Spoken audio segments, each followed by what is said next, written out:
and those packets sent down here to Tahlequah so they can begin building those charts. Next up, and again in the surgery clinic, I've kind of mentioned some changes we've been doing in those clinics over the past few months I've been here. We're starting to really see the fruit of our labor. So expanding to 10-hour days, expanding access, increasing clinic visits has resulted. We saw a 67% increase in patients in March of 25 compared to March of 24. So when you see patients in the surgery clinic, you're hoping that that's going to turn into additional surgeries, of course, or endoscopies. So in March, we had the highest number of patients scoped in a month since December of 2016, and the highest number of total scopes and procedures in a month since October of 2018. So real excited to see those numbers getting that ramped up prior to the transition. Any questions on any of those bullets or anything else? Questions for Commander Murray? Chair. Without mentioning any names, I'm not asking for names, but is it true that numerous employees, not a lot, but a few, have been contacted by DOJ and have been given their 10 days that you're aware of? So, no, it's not true, not directly contacted by DOJ to give in 10 days. Or somebody? Let me back up. So there was a time when we thought we would lose probationary employees due to this new administration's changes. IHS made an announcement. They had a agency-wide conference that we all logged on to where there was an announcement made where we would lose around 900 probationary employees. And some of those quite possibly could have been Claremore's. However, I think thanks to the helps of the tribal nations, that was stopped or at least delayed, and we haven't heard anything about it since then. What we have seen that is impacting our staff is they are offering early retirements. And because of that, some of our staff are electing to take it. They're saying it's too good of an offer where they can get access to their benefits early on, and they are choosing to take that. We've lost 8 employees to that, and I believe their last day will be within the next couple of weeks. Yeah, I'd heard there was 10 contacted. Okay. So I can confirm we have 8 that have taken the early retirement. Not resigning 10 days, you lose your job. It wasn't that. No. They had the option. Basically, part of what DOJ was putting out there was just an offer for an early retirement, and that did make its way down to us, and some of our staff took them up on that opportunity. Okay, thank you, sir. Yep, you're welcome. Danny? Yes, sir. You mentioned your surgeries up from 2018. Is that because there's more people coming in for surgery, or why would there be that big of an increase Sure. In a 7-year period? Right. So what we've done is revamp the way we run the surgery clinic, essentially. So we've switched to 10-hour days, which has increased the number of visits within each day. And the more visits you see, the more surgeries we can do. So it's filling up that OR more often. Yeah, you're welcome. Commander, after hours in the ER, how's that typically staffed? What does the staff at the ER look like, say, on the weekend? Sure. So full staff, open 24/7, obviously. Mm-hmm. Registration maintains a full reg with ER. So on the weekends, you're going to have one person in registration sitting out front. And then it would depend on the time of day with regards to providers. Yeah. There's going to be 2 during shift changes and at the busier time during the day. And at night, you have 1 or 2, depending on the hour in the evening for providers. And then you have support staff, nursing, and I believe 2 MSAs as well, medical support assistants. Does that answer your question? Yes, it does. Okay. Those that work after hours or on Saturdays, are they offered time and a half? Or? Yep. So they. Yes, sir. They're incentivized. They are incentivized and get weekend differential pay. Okay, very good. Joe? I've had a couple of you call. Can you tell me what services have been cut in about the last 90 days? Yes, sir. So services cut. We moved away from contracting chiropractic clinic. That has moved more towards the Cherokee Nation model, which is to do chiropractic through purchase referred care. So in the past, we have had chiropractic on site, and now we're going more with a PRC model in an effort to align with Cherokee Nation. That service, so it continues on, but in a totally different manner, if you will. Is that the only one? Hold on.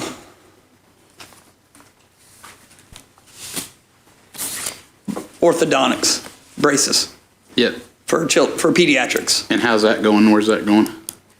We've discontinued the service. And so will Cherokee Nation be doing something else with that? I don't want to speak for Well, Cherokee just like the Nation. chiro, I guess Yeah, Jones- I mean, Jones I can would answer that. assume that would be I don't believe they offer that service currently, so I don't want to go one way or the other with that, how they're going to align it, but it is a service we offered that we were trying to wind down.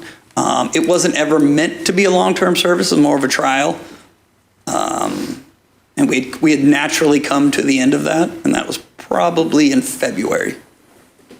Don't So that's quote me on only that. two? Chiro and ortho? I'm zooming around the hospital in my head here.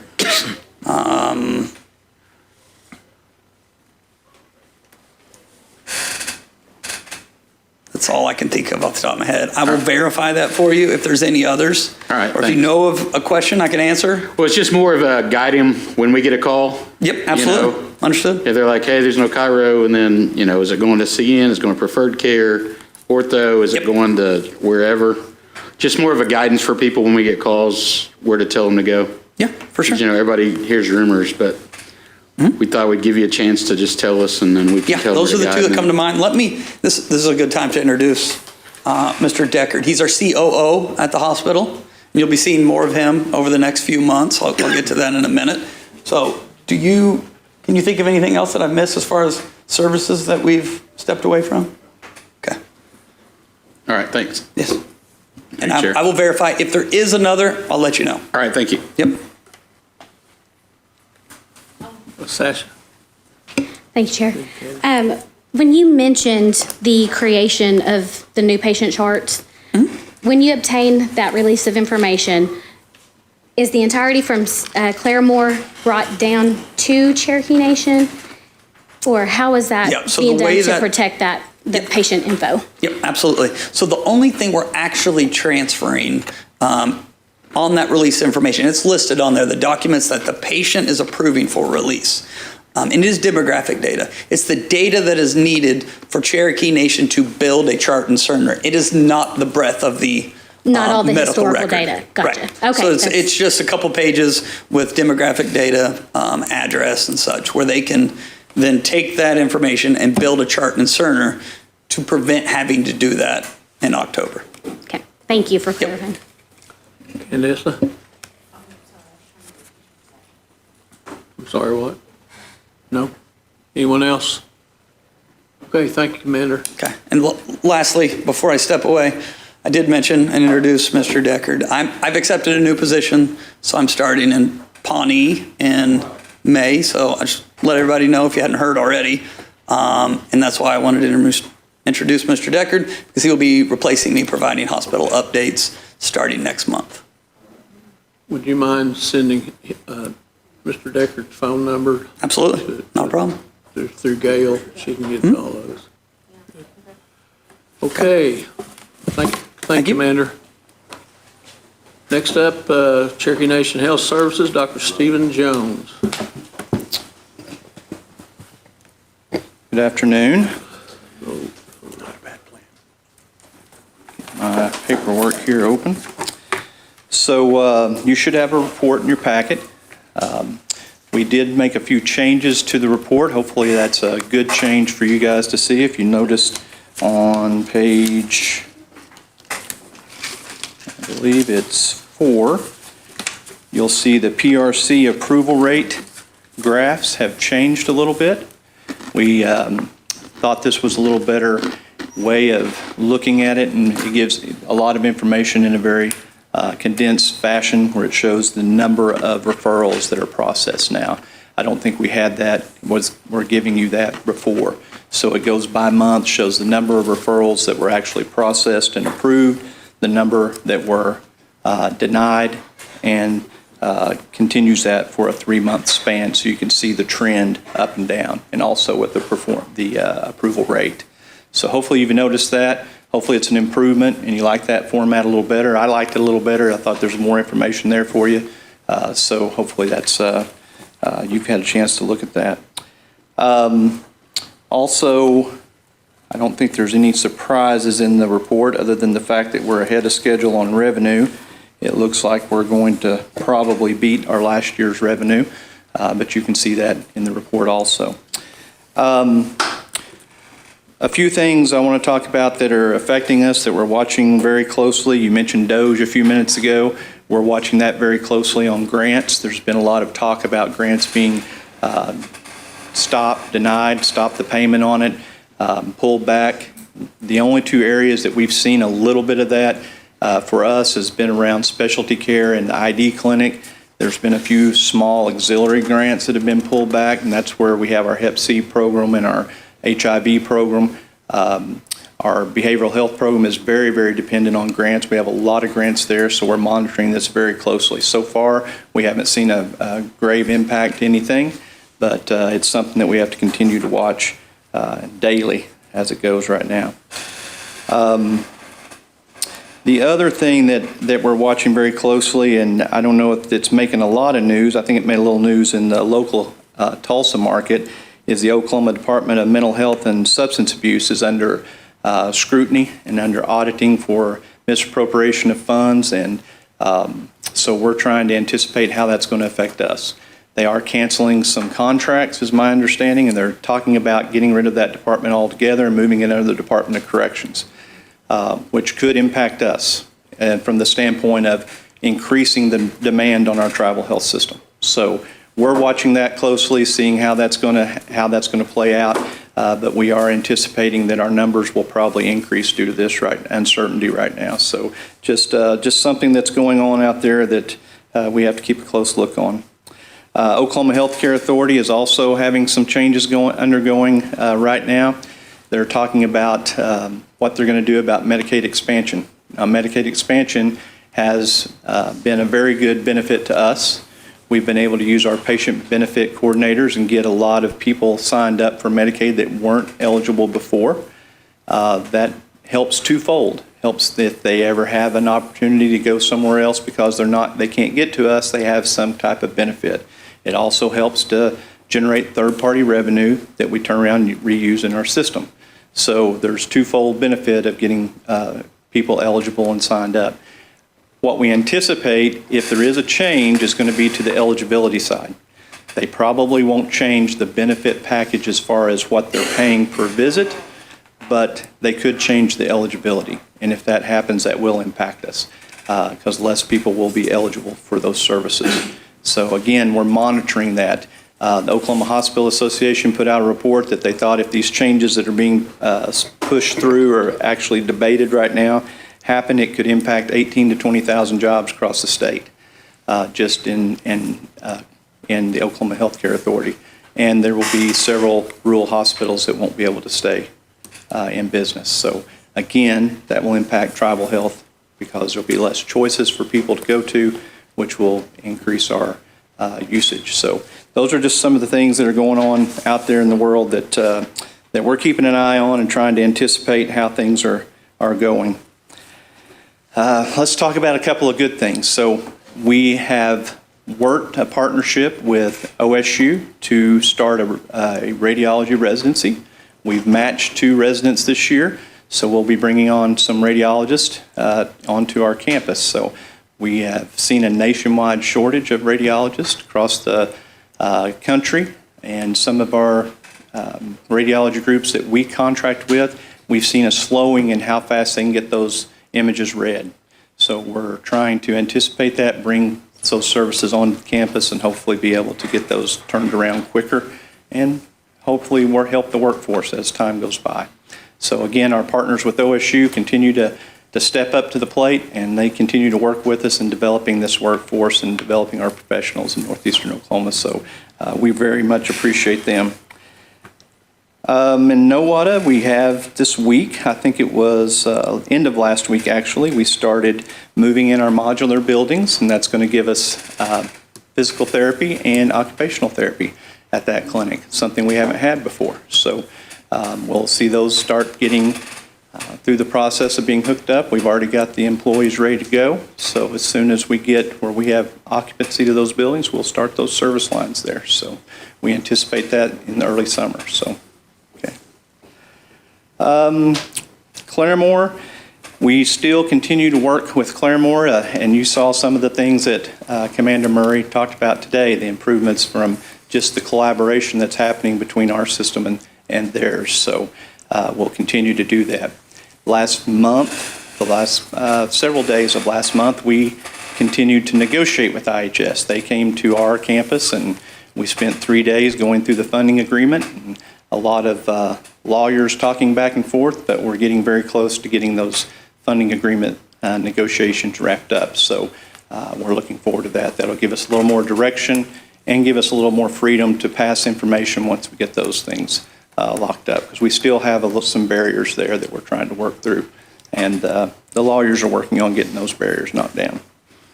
Lastly, I wasn't here last month for Health Committee, but I watched it, and you had some questions about measles for Mr. Caldwell, and he wasn't able to answer those, so I brought Dr. Harp with me today, so maybe if she can answer those questions, give you a little overview or a little briefing on the measles and what's going on. And I believe Speaker Shambaugh, you had a question about a booster, so she'll be able to answer that for you. And if you don't mind, I'm going to have her come to the podium. Is that okay? And she can give her presentation a little bit. Okay? Get my stuff out of the way. Thank you. Thank you. So yeah, measles, something we had hoped we wouldn't have to talk about again for a long time, but unfortunately here we are. You've probably seen in the news different outbreaks, and there are different things that are contributing to the outbreaks that we're seeing, but a lot of it's just we're seeing some pockets of communities that are not vaccinated. Fortunately, I think on the reservation we do better than a lot of places with our vaccination rates, but that's something that myself and Ms. Pivick and her team are working through ways that we can collaborate on making sure that we're reaching populations within our reservation that don't have a vaccine. So if you're not aware of measles is a very highly contagious virus. If you're in a room with 10 people and if they don't have their vaccine, 9 of those people are going to get it. Kids that get measles, vaccinated or not, 1 in 20 are going to end up with a pneumonia. There's even with that, 2 or 3 out of 1,000 can get something that's called an encephalitis. That's associated with a lifelong seizures and intellectual disabilities that come with that. And so while you see it, most kids are going to get a rash, they're going to get a fever, they're going to have a runny nose, it's going to run its course. We do see some pretty significant sequela of kids especially, that get that. Kids under 5 are really at high risk. Adults 20 and older, and then immunocompromised people are really the highest, the highest risk of populations that we see. And so what are we doing? A lot of different things. So number one, the most important thing, our immunization. And I think this is one area that I think Lisa and I both, well, there's a lot of areas that we'd agree on this, but this is one area I think that we could use your help with, because I think what's important is, and we learned from COVID a little bit in the vaccines and kind of how that rolled out, there are these things that they call trusted messengers. And these are people within the community like myself and Lisa and Dr. Jones and you guys that the community knows and trusts. And so there's a lot of misinformation out right now on immunizations and measles and things like that. And so what we need really is the help of you to really champion being in the communities and really working with us to educate our communities on what measles is, that vaccines are not only safe, they're important for our community and they're effective. And so with just one vaccine, you can get about a 93% immunity. It's going to go up to 97% with a second dose. That is the requirement. Right now, there's no recommendation for a booster. However, there are a few little caveats. And so if you're born before 1957, you just have what we call presumptive immunity. There's really, for the general public, no need for you to go out and get an additional booster or anything like that at this time. Now, keep in mind, we are following the CDC's guidelines, and those could change because if you think about it, this is kind of this outbreak is happening. So they're studying it, they're looking at their guidelines in real time. These things could potentially change, but we'll obviously be working together to educate you and the public if that happens. Now, between 1963 and 1967, there was so right now we have a live virus vaccine. During that time period, it was a dead vaccine, and it didn't work. So people that are in that time frame, I think a lot of our Claremore patients got a message and saying, hey, you may want to check with your primary care provider on what you want to do next. And that's really the best thing. If the patient or your constituent doesn't really know, the best thing to do is just to reach out to their primary care provider or to our community health nurses and ask, can you check and see, have I had both of my MMR vaccines, which is the measles, mumps, and rubella. It's a combination vaccine. Kids get it at age 12 months. Their typical first dose is that first 1 year visit. And then again, right before they start school, about 4 or 5, they get their second dose.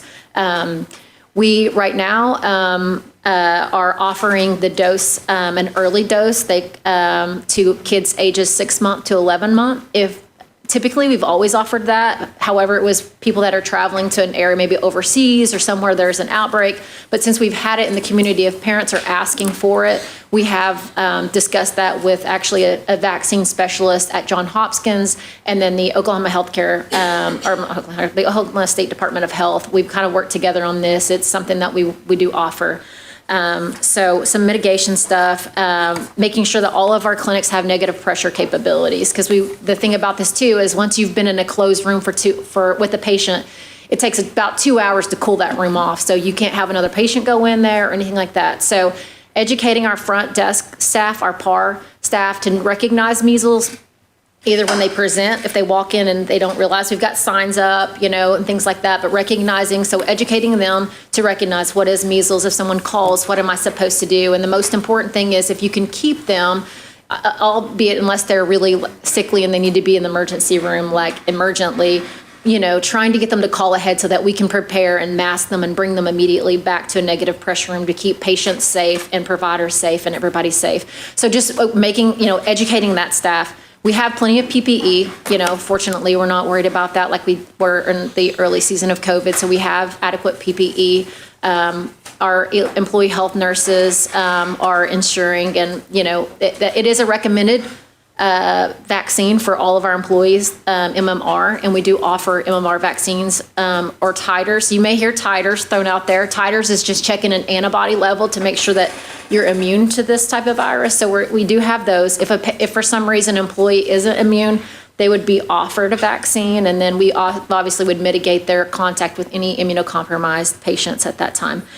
But really data tracking, vaccine campaigns, working with public health, really emphasizing catching people up on vaccines. A lot of people missed out on some vaccines because of COVID or just for whatever reason. So even in our adult population running, and so some of our patients will be getting text messages, just offering them if they want to come in and get a vaccine, they'll have that opportunity to. And then also checking some of the titers in our prenatal patients, so that we can offer that vaccine once they deliver, so that we can keep the baby safe and the mom safe after they deliver. You can't give the MMR to a pregnant patient, so we have to wait till after they deliver to get it. So that's kind of what we're looking at right now. Again, we're following national standards. Myself, our hospital medical director, and then my deputy director, as well as our infection preventionist, all attended a Zoom on Friday last week that Dr. Gann actually had kind of hooked us up with, and it was working with OU and Tulsa and looking at some of the things that they were doing in their hospital for mitigation strategies.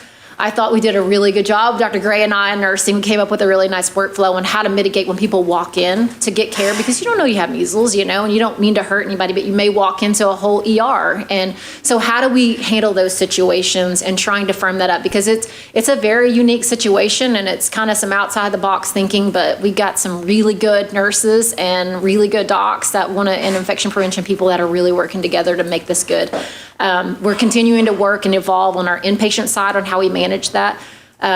Dr. Ward, who's our hospital medical director, is working with the team in Tulsa to kind of see kind of what they're doing and some of their scenarios to make sure that we're, all working together to come up with, because this is new. I mean, it's kind of like, unfortunately, COVID kind of teamed us up, or I guess teed us up a little bit for just some of the outside the box thinking that we had to do for this, and some of the telemed stuff is in place already. So with that, I think just the most important thing is just getting vaccinated, getting our constituents vaccinated, all of our public vaccinated as much as we can, and really just know vaccines are safe. This vaccine has been around a long time, and I'm always happy to answer any questions about any of that. And I know Dr. Gann has been working closely with us, as well as Pamela Gutman and Lisa, on how we manage to case investigations. So this is reportable to the state, even if we suspect it. We call the state epidemiologist, and then we're also working with Dr. Gann to make sure that we're working together. Because what we've found, I think, is that, again, it kind of goes back to those trusted messengers. When it's Cherokee Nation that's calling our patients, our public health team is calling our patients versus the state of Oklahoma, our patients are more receptive to that. They're like, oh, okay, I know Cherokee Nation Public Health. They were just here doing a wings race, or they were at my community, or these events. So we're working with them closely, and Pamela Gutman worked really hard on some of their side of just kind of how we tie this together. So I appreciate their help on that. It was helpful. So anyway, with that, I hope I answered some of your questions. But again, just really focusing on keeping patients safe that come into the clinic, and vaccinating patients and keeping our employees safe. Cody? Yeah, go ahead. Mine's not really a question, it's more of a comment. I just wanted to wish you congratulations on winning Doctor of the Year award from the Oklahoma Osteopathic Association. Yeah, thank you. That's a pretty awesome deal. Thank you. I think it's very well deserved, and Yeah. thank you for everything you do for our people in our community, and I know it's something you're really passionate about. Yeah, So thank for you. sure. I am. Thank you. Thank you. It was an honor. I told them all. I think I know my job can be very hard sometimes, but in ways that I feel like, I grew up on the reservation. I've always wanted to serve, my community, and, it's, every day I get to come, and I guess I would call it my dream job, and I work with a good team though, I work with a good team. I said, whatever this award is, it's because I have incredible nurses, incredible doctors, incredible pharmacists, and lab personnel. Everybody in our health system just, works together, and they make me look good, I think. So anyway, but thank you. Julia? Thank you, and thanks for the report. I have three comments, questions here, I guess, and the first is just, sometimes I think about how to kind of market the idea of vaccines or things to a kind of a very special population, because I happen to think that in the history of this particular nation, unfortunately, American Indians have kind of a special relationship with disease and epidemic, that many other people don't have. And while we focus on smallpox a lot, I think it's important, for us to understand that measles was also one of the really big killers historically of our populations throughout time. And so I think that we've got real reasons to kind of feel a special keeping an eye on this for ourselves. I don't know that we're any more, impacted than any other population at this point, although we may be, but certainly we have been historically. And so I think that's a point to put across to our people pretty emphatically. This is something our ancestors would want us to do, even. For sure. And for sure. The second thing that's kind of related, and another disease that we've kind of had a special relationship with, is tuberculosis, right? And so now we've got an outbreak of that to the state just to the north, and so it may very well be that we're going to have to put out additional or maybe conjoining information about a couple of things that, as you said, we thought were pretty much gone, and turns out they're not. And then off of both of those things, and this is just kind of a larger general question that I'm just curious about what our sense, because I know during COVID, because we were having, monthly Zoom meetings for the at-large people with Ms. Pivick and Dr. Gann, and it was always a real reliance on information that was coming from the CDC, but we've got some real questions, I think, about if that kind of data is going to continue to be available, not only for these two things, but for any number of risks that may be coming up, bird flu, other things that we hope are not going to get out of hand, but I don't think it's going to be wise for us to think that they couldn't or won't, And so can you make any kind of general, comments about your feeling about what the ability to have data is going to be going forward that we have relied on so much in the past, and are we trying to get ahead of that, and what do we do, if we find that we just don't have the information that we really need to push back? Sure. No. So I think that's a great point, or a great question, great topic to kind of hedge. I think it's something that myself and Dr. Jones and Lisa feel strongly about is, there's a large a component of this that is a public health service to our citizens, as well as how do we marry that back to the system? Because I think our goal is that, we're going to be reporting these things to our own public health team, and our epidemiologists, both at health and at public health, are some of the best epidemiologists and data. They know how to process data. They know how to troubleshoot that data. They know how to look at data because, case in point, immunization rates, you can run a report and you can look at it and you can say, my goodness, we're just like 100% on everything. We're so good, pat yourself on the back. However, Pamela gets it, Dr. Comerford get it, and they're like, let's fact check all of this, and so they are driven by just transparency, but also, this is the community that they serve, and they are dedicated to serving this community, and they want our data to be accurate and to be real, and what we're learning, sharing with you. And I think that's kind of what we've worked a little bit with measles to just kind of collaborate, because we want public health and health to have the same message going forward, right? Like, there's a lot of things out there, and measles is a little bit easier to navigate than some of the other stuff coming out, because COVID was kind of moving all the time, and so I think that's kind of our goal and mission vision for us as together as public health and health moving forward, to make sure that we're looking at, future threats and how does this weigh into our mission vision at Cherokee Nation. And I think we're very fortunate because we have a strong public health team, but then also we've got a really strong epidemiology team at health, plus Dr. Mara with the infectious disease team.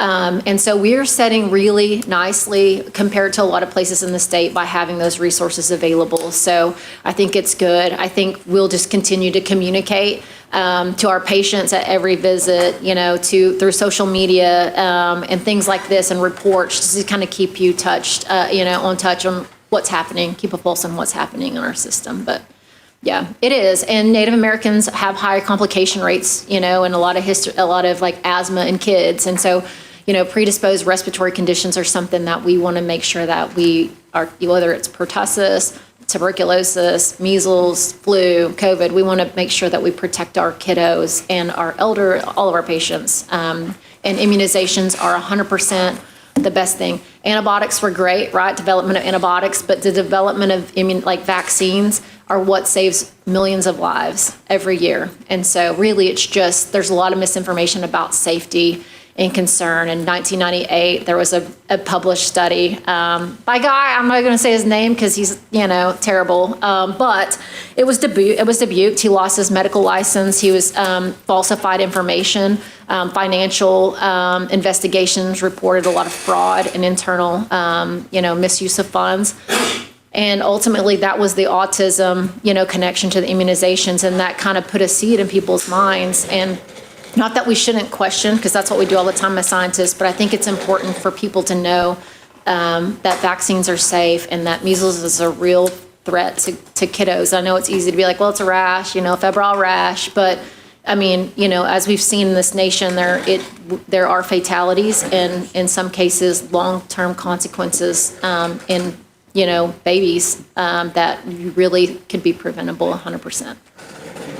And can I ask one quick thing also, just as for clarification for me, because I know that you're talking about infants and so forth, but And I think there's also a risk for a fetus, right, in a 100%, pregnant yeah. woman Yeah. as well, so. Yeah, we see, right. especially with measles, we see like preterm deliveries, low birth rates, and then even after, delivery, even within my own family, I had an aunt who had a daughter and she had contracted measles when she was born, and she still, lived in a nursing home most of her life. She's deaf. I mean, there's long-term, you think about it's just crazy that we have a discussion, but it is just, the emphasis is be the trusted messenger in your communities. We've got great nurses in public health. We've got great nurses in our community health and our health systems, as well as, Dr. Gann and I are happy to just help in any way we can, but just really encouraging those immunizations is crucial. Are there others? Dr. Jones, before you sit down, it came up in Commander Murray's, thank you, Dr. Harp. Could you inform the council, do we offer chiropractic care? Do we offer orthodontics?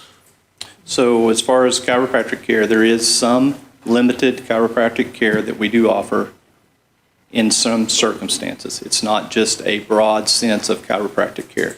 There are requirements for those referrals and criteria and parameters that allow that service. As far as orthodontics, no, we do not offer orthodontics except to patients that have cleft palates or something that has a congenital defect that we need to fix, and we do that through our cleft palate team, and we follow those kids from the time they're identified till probably up into their mid-20s. And so they get a wide range of services, and orthodontics is part of that service. Okay. Because going back in my career, way back when, orthodontics was covered by Medicaid under certain conditions. Medical conditions, yes. Yeah. And, but very few of my patients got approved. Right. It's just, It's considered an elective procedure. Yeah. It's what it's considered. Unless there's a medical congenital defect of some sort that requires it, and we do provide those services. okay, thank you, Dr. Jones. Any other? Julia? I monopolized the time today, but anyway, I had another question for Dr. Jones, and I did get the wrong address on that email, and I forwarded. I don't know if you've seen it yet or not. Okay, I have not. But the question is about, and it comes from an at-large citizen in Oklahoma City, and it was about about the 30 days on mail order prescriptions, and that they're having a lot of trouble getting those, and that they can't miss even a day on theirs, and so they're having to go to a local pharmacy if it hasn't come by mail from Cherokee Nation. And the problem, I don't think, and he doesn't think either, is with us. The problem is with the Postal Service, and so I guess the question is really, can we get a little longer lead time on refilling those prescriptions, because he's missing them by just 2 or 3 days. So it doesn't have to be a whole long time, but, what's the status of this? Is there anything we can do to remedy this situation? The only section that we have got the 30 to 90 day going right now is on patients that are on Medicaid. And that, we rolled that out first because they changed the rules, and that's what their rules are. So we're following their rules. And unfortunately, the Postal Service creates a lot of problems for us. We've had situations where prescriptions have been lost, and as soon as we know, we notify the Postal Service, and they do investigations immediately. They have a very strict timeline on whenever they deal with medications. And so far, they've been very cooperative. Unfortunately, they do make mistakes. It's people doing this work, and it's just part of the nature of the mail-out system that we have to do. So he followed up with me after I sent forwarded his original to you, and he said when it had not come again, and he had contacted the Postal Service immediately on the 1st of the month, and they said they tracked it, and it was sitting in Chicago. How does something going from Tahlequah to Oklahoma City go through Chicago, I have no idea. And but basically what I'm hearing is there's nothing we can do. So is there any point to at-large citizens or people outside of the jurisdiction who want to get mail? I think that's a very Prescriptions limited to- situation, because we do, every time we get something where we get notification of a delay, then the first thing, if you will get me that information, we track it. We track everything in our health system. And we can know exactly when it hit the mail room, and exactly when it was picked up, and then they track it on their side. So once they pick it up, or once it's delivered to them, it's out of our control. So that's why we have, there is a period of time that you can put in for your refill that's supposed to have enough time to get that done. Now, we can only control what we do. We can't control what the post office does. So, and if someone's getting that turned in on time, then those timeframes are being met. Now, we did go through a situation with and I reported that a few months ago, probably around 6 months ago, 7 months ago, where they sunsetted the current platform that our prescriptions are filled on, which means the software company said, we're no longer going to have this platform. And as of this date, it will no longer exist. So it forced us to move over to another platform, from Etrabie to a McKesson, I think it's McKesson, isn't it? McKesson, yeah, McKesson platform. And that took some time. We had to put each clinic onto that one at a time, and we did go through some turbulent times through making that transition. That seems to have smoothed out, and things seem to be getting faster and faster, and we're seeing our prescriptions getting turned over faster. So it's just part of the nature of change. It wasn't a change that we anticipated or wanted to do, but we were left with no other choice. And I think that's what I said at the beginning, that it's really not our fault that this is happening, but I guess what I'm asking is that, okay, so he was told if he gets, that they can take the refill, the order for the refill up to 5 days in advance of the previous date. Yeah, when it and was. it's usually And- processed yeah. same day. Yeah. But if it still isn't getting there within those 5 days or so, and this is Medicaid, then, even though it's not our fault, it sounds as though what you're saying is there really isn't much of anything we can do about it.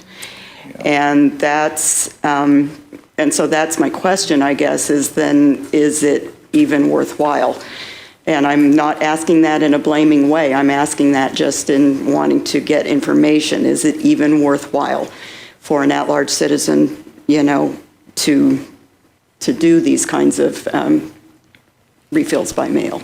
I guess if they're doing them through Medicaid. Yeah, I guess it depends on the person and if it works out for them individually rather than going to a local pharmacy, because, in those types of situations, I believe Medicaid's going to pay for that drug, whether they get it at that pharmacy or from us. So it's really up to that individual and how it works for them individually. So, we have a lot of people that use the service, and it's a tremendous amount of people, obviously. I think, I don't have the statistic, I might have it with me, how many prescriptions we fill in a month. Real quick.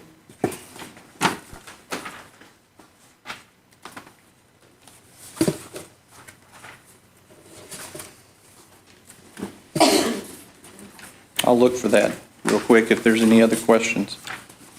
Okay. Mike?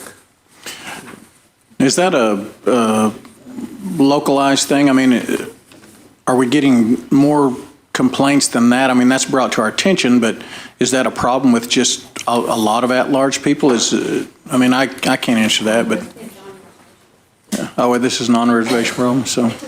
It looks like 186,000 prescriptions the month of February, so, that tells you that we're doing a lot of It is, but prescriptions. are we having problems like this, like she's saying? Are we getting reports of that? Not that I'm getting reports, that's, but I depend on, you guys to tell me if you are having issues that are coming up. Whenever we do get an issue that someone brings to our attention, like I said, we immediately go into an audit. We can look exactly when that was ordered, exactly when it was filled, and exactly when it left our service. If we find that there's a problem on our side, obviously we're going to address that. If there was a delay for some reason, why was there a delay, and look into it. What happens once it hits the post office, that's the postmaster has to be the one to investigate that. We don't have any say in that. So, yeah. But I'm not aware of any Even on the other side? trends. Okay. This individual states that it happens repeatedly to him, so I don't know what that's about or anything. But then I guess my other question, yes, Medicaid, from his perspective, Medicaid is going to pay for it either way for him, right? But if he's going to a local pharmacy rather than coming to us, then what is the loss to us of those Medicaid dollars coming to us? Yeah. I guess is another consideration. But if it's not working for him, then I would suggest that, we don't want anybody to miss their medication, obviously. So, but if you'll send me the information, I'd be glad to pull an audit on it and see what the situation is. Johnny? Thank you, Mr. Chair. This interesting discussion to have. We don't, I get the calls quite frequently, to be honest with you, which I'm sure many of us do, about where's my medications. Most of the time, I find out that it's stuck in the postal system somewhere. So we don't harass you with that, because I typically know that there's not much that you can do about that. We can, we can do our best to try to work with the postal system in some manner that's more effective. But it does bring up an interesting question, in that whether it be Medicare or some other process, how are we shipping, or do we pay postage for those? And if we are paying postage, what postage are we paying? And is there a way to pay more for a different postage to get those medications to the people who deserve them in a more timely manner? Yes, we pay postage, and we pay a bulk rate postage because we ship so many. I don't know if there's if you're asking, can we do overnight or something like that? I don't know that that's, I'm not saying FedEx everybody their medications. I'm just wondering what our options are out there, and if it does cost us another, $1.50, for those people to get their medications in a timely manner, especially for the folks like this person in Oklahoma City, or the two that I just talked to last week in Wichita, and the other one in Kansas City, that are for some reason having their issues with and I do blame the postal system for that. I'm not saying that it's Cherokee Nation's, but I'm thinking maybe it's our process. Maybe as we go through and we identify a better way, a better postage system to be able to get these things. Is it 3-day priority mail? Because if we're paying for 3-day priority mail, then they should be getting it in 3 days. If we're paying bulk mail, I can tell you by recent the season that we're in and the things that we all have going on right now, that the postal system, by and large, is extremely slow. And if we're paying for bulk mail, especially to people who really need these medications that are relying on our system, for better or for worse, and we want them to, we're asking them to, we're providing a service by which they should be able to utilize, then maybe we do need to look into our postage and maybe speed that up a little bit if we have the option to do that. I don't know if we do. Yeah, I'm just throwing that out there, because I know that I can walk down and send a box to Arizona, and I've got 4 or 5 different rates of which I can pay, and one of them gets there a little faster than the others. Maybe it's something we need to look into for those folks. Yeah. I'm just going to say that. Mr. Chair, thank you. Yeah, we can definitely look into that and see what it is or what the cost is. I'm not 100% sure what we pay for that. I do know we have a budget, and we have to stay within that budget. So I can look at that and see where we're at and see what options we have. But as anything, budgets are what we live by every day to day here. So we talk about budgets a lot, man. That's what we like to do here. If you need more money to get medications to people a little bit quicker, all you got to do is ask. And I bet we can all pull our heads together and figure this thing out. Well, let us check into it and see if that's even an option. Mailing medications, I'm sure there's lots of regulations around that and what you can and can't do. And that was the reason we had to take off the table the temperature-controlled medications, because we could not guarantee that they would stay within the parameters of that temperature control to make sure the medication was effective when it got to the patient. And the Postal Service could not guarantee us that they could do that. So that was the reason that the temperature-controlled medications had to be changed. We did not want to get somebody to get medication that was going to do harm because it didn't have the efficacy, because it got outside of the parameters of the temperature. So we are limited to what we can do, but I'll be glad to check into it.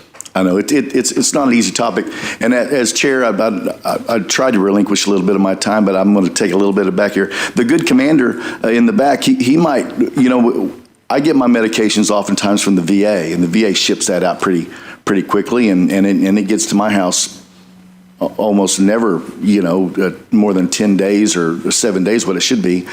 Commander, do you have any idea what the VA does and how they do theirs, or is it? I personally don't get my medicine through the VA. But I know, but do you, I'm not saying that you do, but do they ship out bulk rate, or do they have a different system that, would you know? The VA does have a centralized mail-out pharmacy, they call it CMOP. That's what we utilize in Claremore. So that is a centralized pharmacy in Leavenworth, Kansas. And that is where the prescriptions come from the VA, that I'm familiar with because that's what we use on the federal side of the Indian Health Service. Are you receiving the same complaints that we're receiving through our system? I believe we do receive complaints at times where the mail program is, it's not getting their meds Sure. timely. And yes, and we deal with the same problems. We offer a service where you can, I think at times some addresses really struggle with it. I don't know if you want to put that on a certain postal service member or what, but for the individuals that struggle with that, they always, and it's not always a good option, I guess. Sure. They have to come in-house and pick it up at times.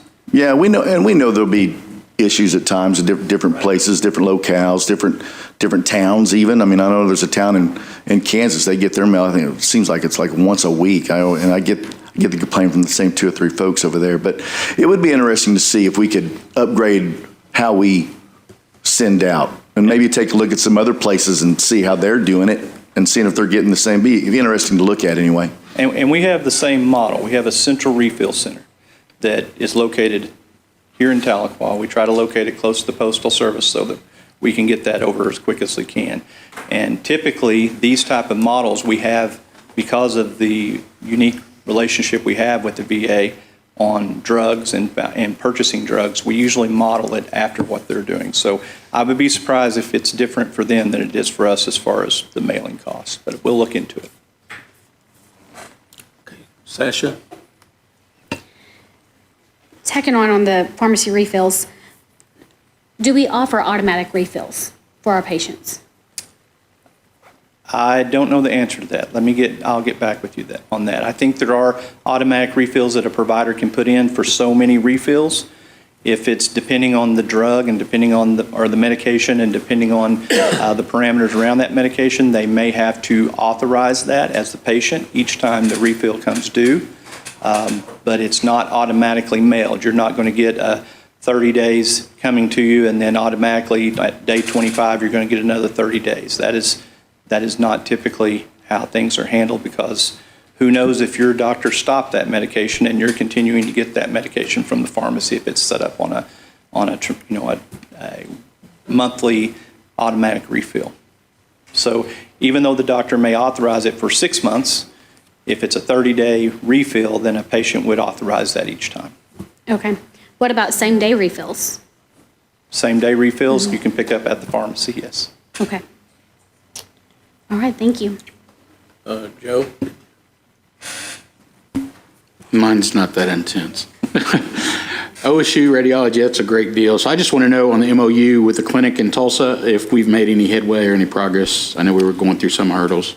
As a matter of fact, Brian Hale is meeting with the mayor and his Dr. Pasha, who is on his task force this afternoon. So I'll look forward to hearing what comes out of that meeting. But Mayor Nichols has got some ideas about how he wants to do things in that community. And Brian Hale's there listening today. Okay, can you shoot an email when you find out some kind of progress? Anything that we're able to share, I'll be able to share with you. I don't know how much Mayor Nichols wants. He invited some people to a meeting, and we don't know exactly what his vision is, but I'm looking forward to finding out. All right, perfect. Thank you, Chair. Okay. Thank you, Dr. Jones. Okay. For coming in loaded. All right, Ms. Pivek. 2 minutes. Ms. Yes. I'll just skip my report. I had a lengthy one, but take questions on the report that you have and save my updates for another time. Questions for Lisa? Candace? Candace? Yeah, thank you for joining us this afternoon, and I appreciate, we'll try to get to it. But I attended an event at Marcoma, and I just wanted to give the staff who have helped facilitate the event some kudos. I think it was Ms. Chukle who assisted with the Yes. Booyah boxing event. It was very, very well attended. There were people all throughout the stands and, tables on the floor, and there were a lot of good fights that day.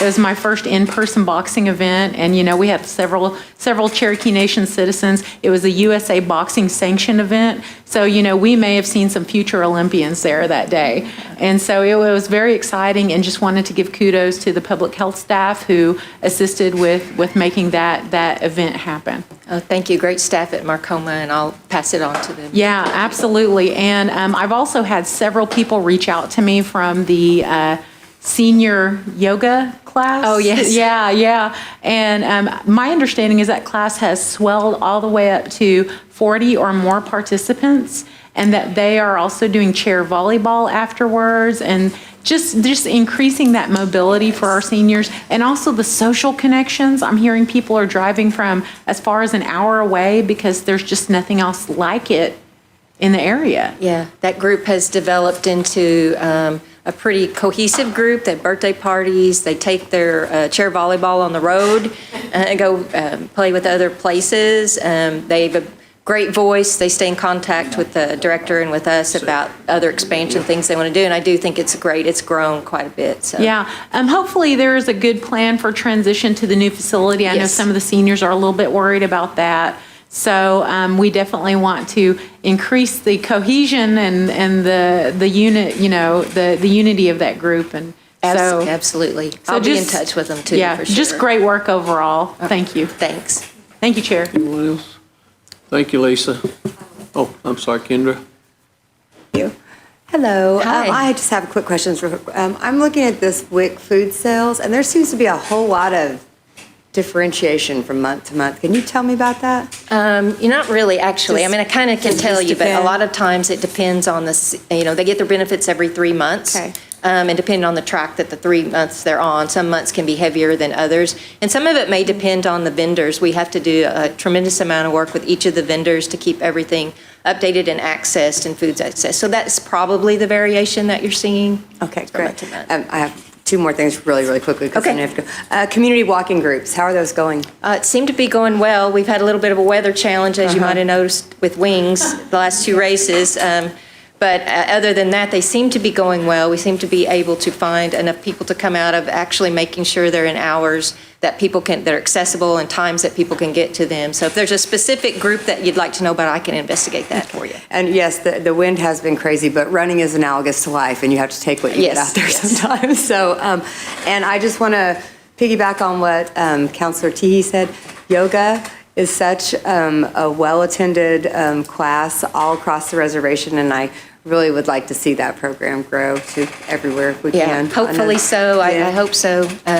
We have plans for a really nice yoga studio in all of the facilities that we're developing. Okay, And we do great. have yoga at Kenwood. So, thank you so much. All right. It was good to see you guys. I know I've missed a few months, but I'm back and happy to see you. And next month I can address some of the other questions, Councilor Coates, about what we've been doing to prepare. We've been going through data modernization within our public health data and surveillance group, led by Johns Hopkins trained Cherokee epidemiologist, who is fantastic. And you'd be very surprised at what we've been able to develop. So, you have, okay. Thank you, Anything Lisa. else? Thank you, Lisa. Thank you. All right. Thank you, guys. Okay. No old business, no new business. Under announcements, the next meeting is scheduled for Monday, May 12th at 1 o'clock. I need one more motion. Second. All those in favor? We are adjourned.